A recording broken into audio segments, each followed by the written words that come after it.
மதுக்கடைகளில் காலி மது பாட்டில்கள் திரும்பப் பெறப்படும் திட்டம் அமல்படுத்தப்படும் என்றும் அதுவும் செப்டம்பர் மாதம் முதல் அமலுக்கு வரும் என்றும் தமிழக அரசு தெரிவித்திருக்கிறது.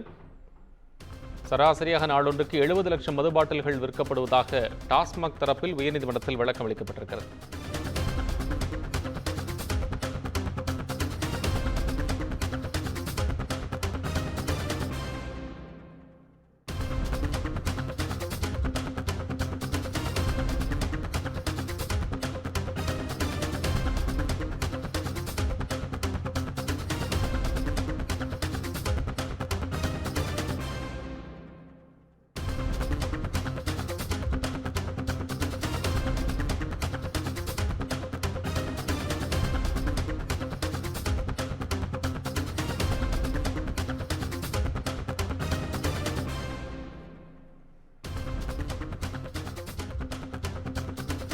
மதுக்கடைகளில் காலி பாட்டில்களை திரும்பப் பெறும் திட்டம் தமிழகம் முழுவதும் செப்டம்பர் மாதம் முதல் அமல்படுத்தப்படும் என்று தகவல் வெளியாகியிருக்கிறது. டாஸ்மாக் தரப்பில் உயர்நீதிமன்றத்தில் விளக்கம் அளிக்கப்பட்டிருக்கிறது. விவரங்களை வழங்குவதற்காக செய்தியாளர் சுந்தரம் இணைப்பில்.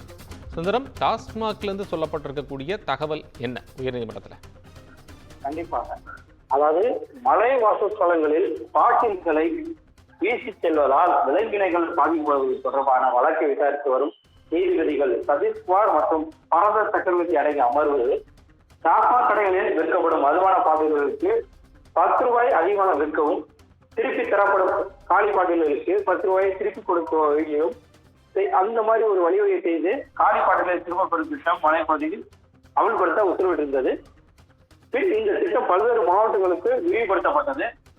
இது சம்பந்தமான வழக்குகள் இன்று மீண்டும் விசாரணை வந்தபோது திருப்பப்பட்ட பாட்டில்களை விற்பனை செய்ததன் மூலம் அரசுக்கு சுமார் 250 கோடி ரூபாய் வருவாய் கிடைக்க உள்ளதாக மனுதாரர் தரப்பில் தெரிவிக்கப்பட்டது.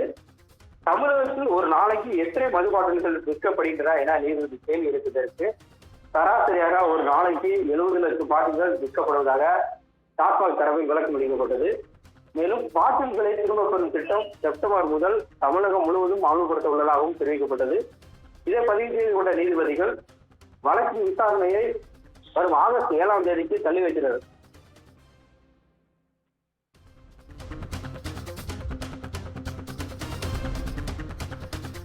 உங்கள் விவரங்களுக்கு நன்றி.